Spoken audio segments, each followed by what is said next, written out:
Let me turn to the other seminal battle that happened in the 1960s, and it was the battle to save Lake Pedder, this beautiful small lake cradled in the upper Huon Valley, and it was just a magical lake.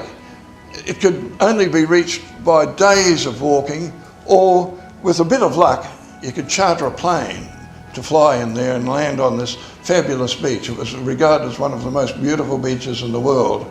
And what did it get flooded by? It put on something like about 3 metres of depth of water so that the hydro could draw off 1 metre at the top.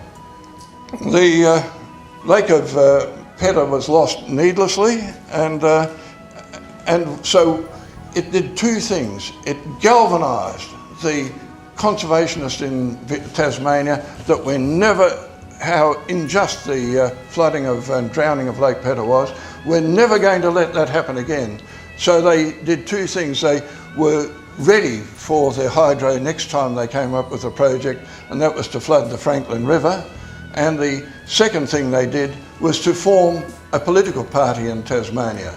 The political party they first formed was the Dick Jones, who's shown up there on the top left, formed the United Tasmania Group. And it went on to then, under the leadership of Bob Brown, and you can see the two on the bottom right, actually deciding to move into a national political system party called the Greens. So there's our friend Bob Brown and with his partner Paul, who also came on the canoe trip. I'd like to talk about another battle that happened hot on the heels of the Franklin campaign, probably almost coincidental with it in parts, was the campaign to save the Kalula sandmass from sand mining. And it was led by a couple of people. Kathleen MacArthur was one of the co-founders with Judith of the Wildlife Preservation Society, but Arthur Harold was a doctor from Noosa who did a huge amount to lead this campaign. And he wasn't the only person who was involved in that. There's lots of people that I could name. But the saddest thing about the Kalula campaign to me, and one of my heroes in the Kalula campaign, was a man called Hardy Buzzacott, who was a manager of the Gympie 4GY radio station. And he was a wonderful photographer. And he used to show this slideshow around the place saying, this is what Kalula looks like. Never said, wasn't there as an advocate for the environment, but so many people saw what a wonderful place Kalula was that the public support was just overwhelmingly in favour of stopping the mining of Kalula. One of the other heroes of mine in the campaign for the environment is Jeff Moseley. If it wasn't for Jeff Moseley, an Australian, we would have a minerals regime in Antarctica now.